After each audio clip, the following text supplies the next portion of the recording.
I think we can move forward with our next presentation. So the next presentation is on EDA and empathy-driven computational architecture. The presenters are Xinmiao and Riccardo. That's correct. Sorry?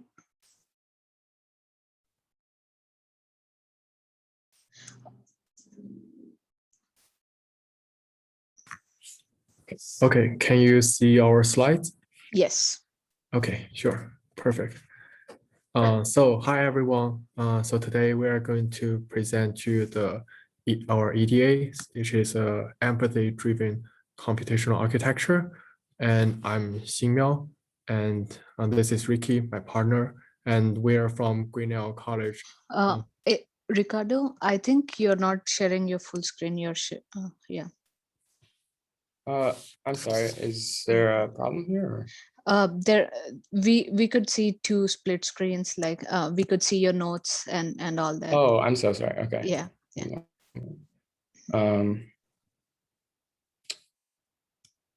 That's okay. We'll just change the.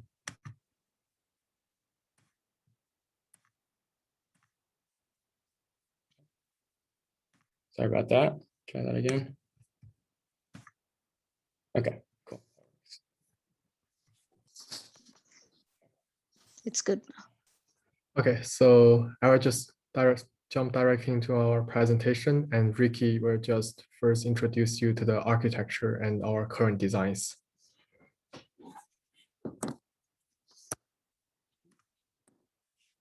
Hi, so I'm Ricky. So the main objective of our research is to design a biologically inspired computational architecture, EDA, which utilizes artificial emotions, feelings, empathy, and moral cognition. And right now the term moral cognition is being used kind of as an umbrella to refer to the combination of moral intuition and moral reasoning, which we've distinctly separated in our architecture. So our architecture, when implemented, ideally will allow agents to naturally select cooperative behavior over selfish behavior to accomplish tasks in multi-agent systems. So essentially the goal is that our agents will be able to sacrifice some short-term benefit for long-term benefit in the form of cooperation and development of the group.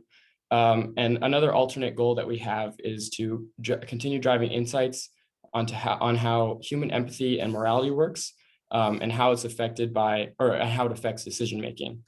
One thing that we would like to note is that we aren't claiming to have any kind of exact theory of how empathy or of how morality works exactly. Our architecture is just based on or it's biologically inspired.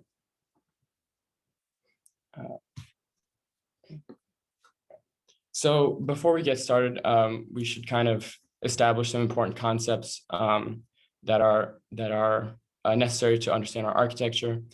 So our design rests on a few of these concepts developed by Antonio Damasio and Michael Tomasello specifically, along with other authors, but those are primarily the research who we've developed our research from. These ideas are kind of paraphrased as follows. Emotions and feelings are required for rational decision-making.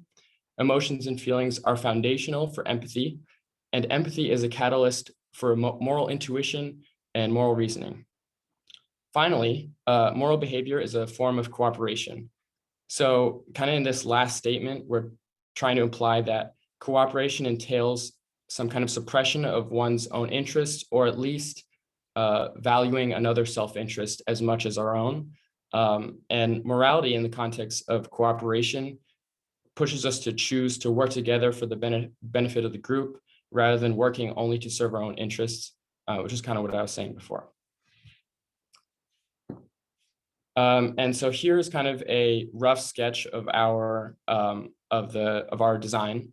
And in the perceptual system, we have the sensations, the emotions, the feelings, and the well-being, which all kind of work interconnected with each other. And then the perceptual system then as a whole interacts with, on the right, the cognitive system, The cognitive system includes a dual process cognition, which is actually a concept originally proposed by Robert Patterson and Robert Eggleston. This is kind of interpreted as the agent's moral intuition and moral reasoning. So on the left, we have the implicit knowledge, which is kind of the track for moral intuition. On the right, we have explicit knowledge, which is more developing of moral reasoning. So our empathy module, which I'll get to more in detail later, is going to be part of the moral intuition track, so kind of part of the implicit knowledge and the intuitive cognition. It's not depicted here because we haven't quite figured out exactly how it's going to work in our architecture, like what it might interact with specifically, but just know that it would be along that track. So most of the architecture is still in the design process and still in development, and as such hasn't been, we haven't conducted experiments necessarily with the rest. But currently we've finished the basic emotions, and we're working on finishing the rest of the perceptual system. And right now we're exploring a lot of literature for the development of the cognitive system. So this is kind of a short description of how the empathy module for EDA may work. Right now, so our architecture EDA is actually based upon a previous architecture developed by our advisor along with another author called Multi-A. And that's kind of how that's our starting point, I guess, for our implementation of the empathy module in EDA. So the agent will start by mirroring its own emotional set onto a neighboring agent's situation to estimate their well-being. And so the well-being is kind of an aggregate of the emotions and feelings, essentially the entire perceptual system. Well-being is the value that represents that. And so the one agent, as I said before, one agent will estimate the other agent's emotions using its own. This is supposed to kind of emulate how mirror neurons work in actual humans.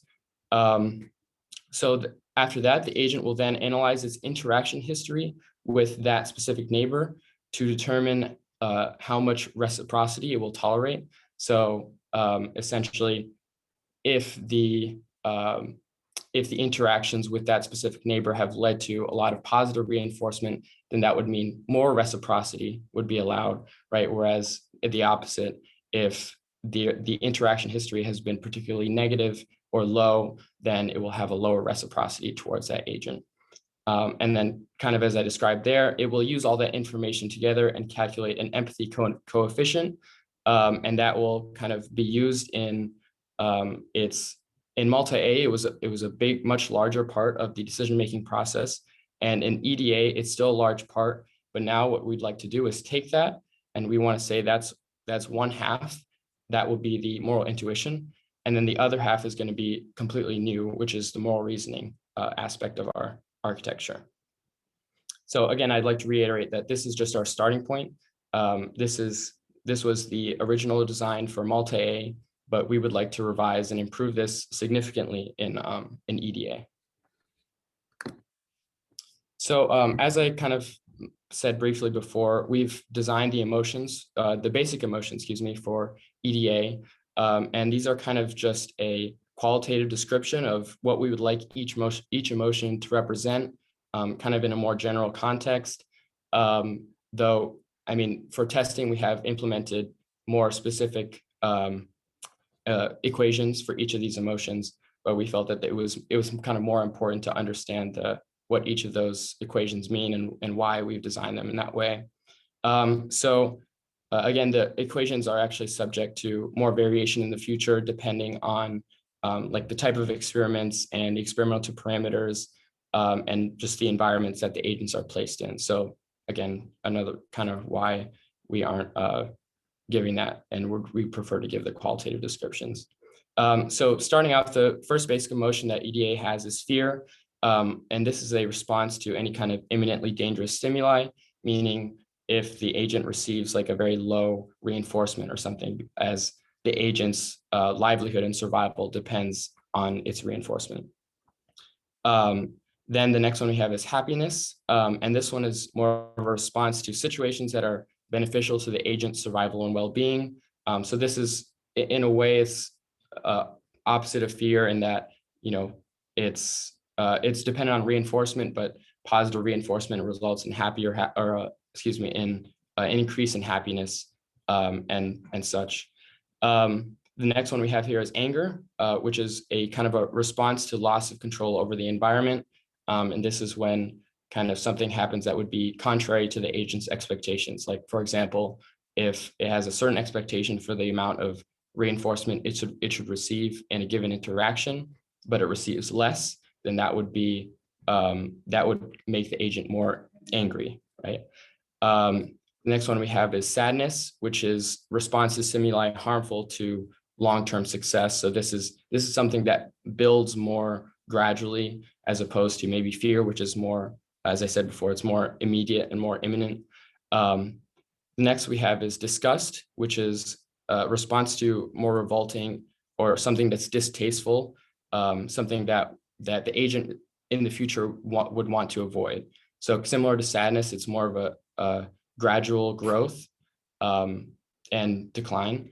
And then we have kind of opposite to that is surprise, the final basic emotion, which is a response to unpredictability in the environment. So let's just say maybe a neighbor dies, right, unexpectedly. That would be something that would increase its surprise level.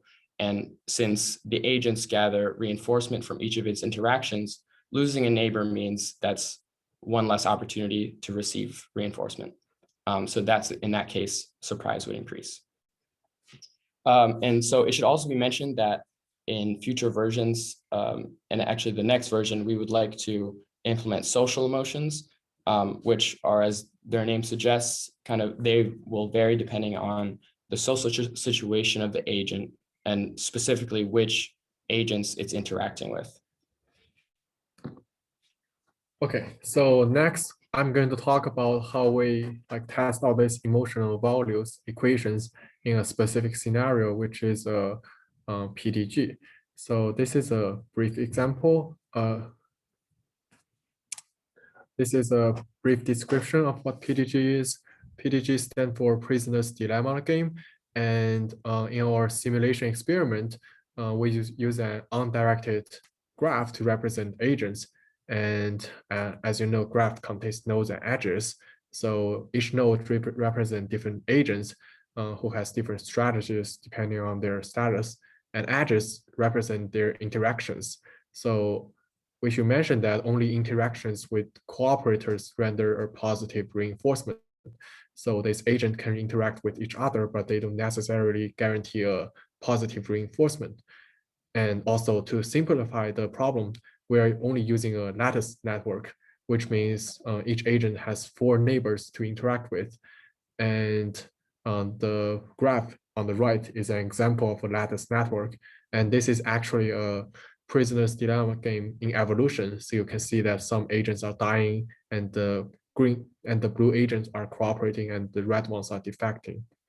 And so this is a very brief introduction to our experimental setup.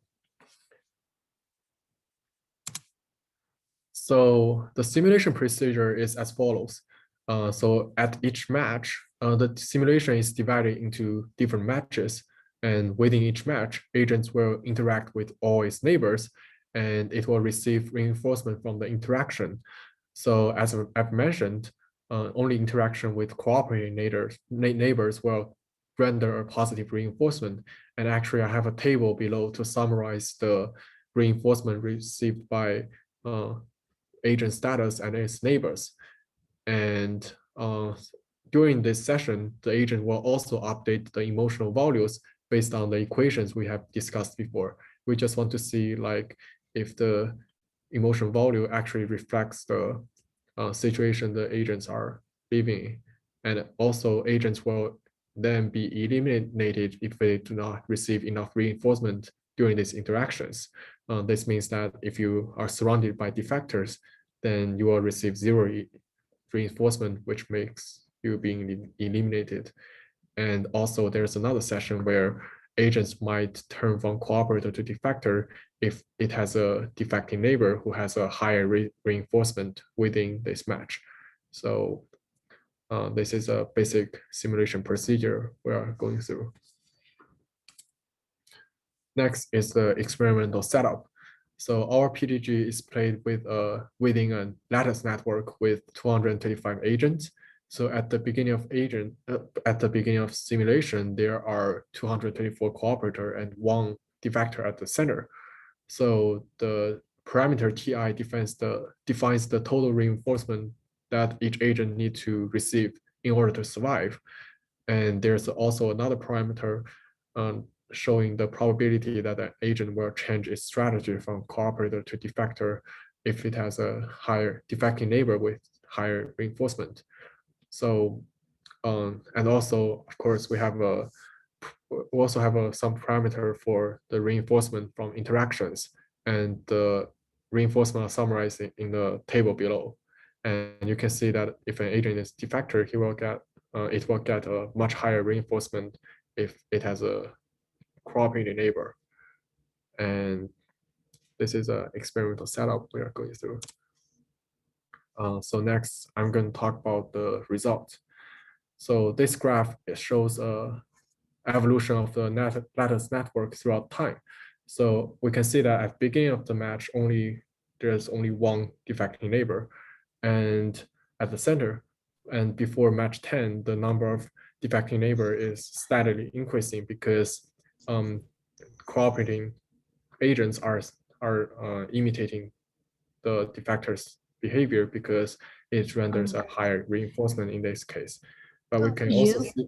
This is your 5-minute warning. Okay, thank you. So we can also see that before match 13, the number of defecting neighbors actually remains steady because as more agents are defecting, more agents are also dying because they are completely surrounded by defecting neighbors. And so these 2 graphs summarize the total reinforcement and average reinforcement throughout the matches. And I should mention that the maximum possible reinforcement is defined by the total reinforcement in the entire network, assuming that all the alive agents are cooperating. So this is the maximum possible reinforcement we can get in a network. But since we have defecting neighbors, we are never going to reach the status. And let's talk about emotions. So I should mention that the purpose of this experiment is to learn the evolution of emotional values in this PDG experiment. And we hope that by studying these patterns, we can see that if our emotion values could be actually useful for future modifying our equation architectures.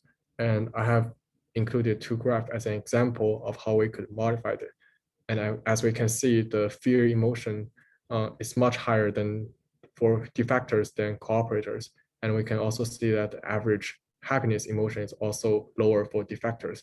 And this might help us to help agents make better decisions based on our architecture in the future. And next, my partner will talk about final remarks. So just some kind of final conclusions and future plans for this research. So the results for the emotions, as you kind of said, were a little bit limited due to the kind of nature of the experiment. It's still useful to see kind of the graphs and see how each emotion is evolving throughout the matches. However, since the test bed and the experiment that we had has very few experimental parameters, like it's really just reinforcement and the number of neighbors, right? There's kind of a limited amount of variation between emotions. So in the future, what we'd like to do is explore more experimental parameters and kind of newer test environments to identify more strengths and weaknesses of the design of the emotions, as well as just the design of the entire architecture. And kind of, as I said before, we'd like to continue developing and concretizing the design of EDA as a whole, specifically its empathy module, a possible reputation function, and then its implicit and explicit knowledge, or the moral intuition and moral reasoning tracks. And then also kind of further down the road, what we'd like to do is implement the architecture in physical robotic agents, because at kind of, as I said before, our major objective is to make this architecture as generalizable as possible, so it's applicable in situations beyond just simulations. Thank you.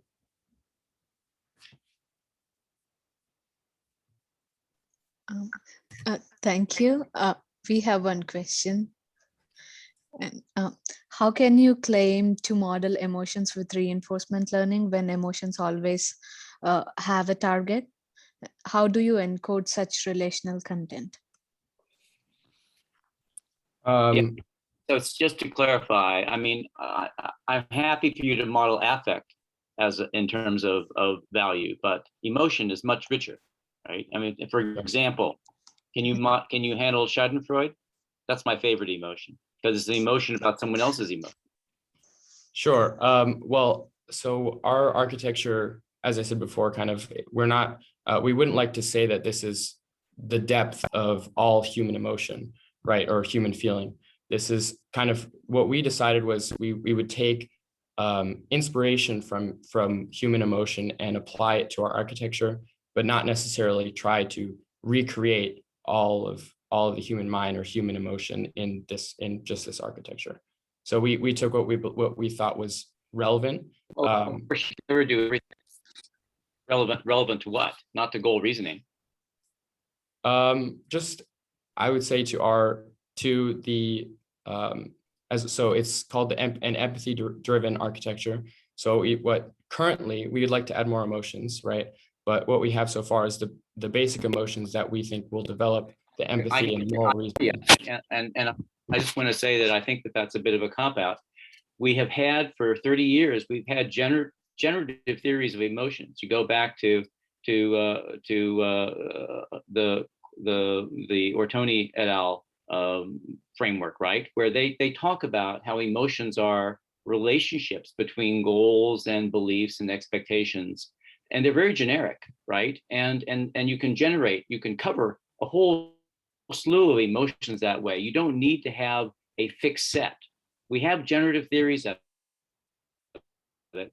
And to ignore that earlier work, especially in a workshop on goal reasoning, I just want to encourage you to go back and look at that and related theories of emotion. And of course, you need some affect attached to these things. I think that's the least interesting aspect of emotions. It's the rich relational structure and how you infer them and how you generate them that, to me, is more important. And I'm sorry, you kind of cut off a little bit at the end there, but I said, I think that it's the rich relational structure and how you can generate them, infer them, that structure that is most relevant to goal reasoning, not the numbers. Sure. Well, I mean, that's appreciated. I think, I mean, this is our starting point. It's early on, but that's helpful. Thank you. We'd like to take that. I'm happy to talk about it. You can track me down. Thanks. Sure. I'm happy to talk about it offline. You're welcome to track me down. Thank you. And you can ask nasty questions about after my talk too. Thank you. And we have one more question. So it's by Dr. Dustin Dananar, and I think the goal reasoning community would be interested in you applying these emotions as motivations that may generate explicit goals in agents. Do you see any possible future work along these lines? Do you want to answer that?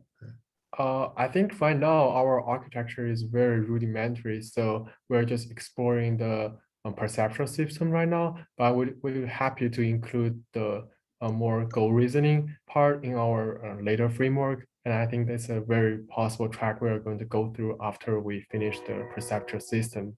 And yeah, I think the main, kind of just to add to that a little bit, the main goal is to develop the empathy piece of our architecture. And I think that's when more of the goal related aspects will come into play, because it's about kind of deciding when do we sacrifice kind of cooperation and empathetic or moral behavior over simply survival, right? Just trying to get enough reinforcement to live versus helping the greater good, or doing more for the group, right, rather than just itself.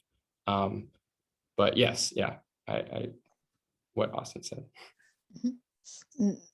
Yeah, thank you guys, and you're welcome to look at the Slack for any further discussions. And yeah, thank you. Thank you. Yeah, Thank you, everybody.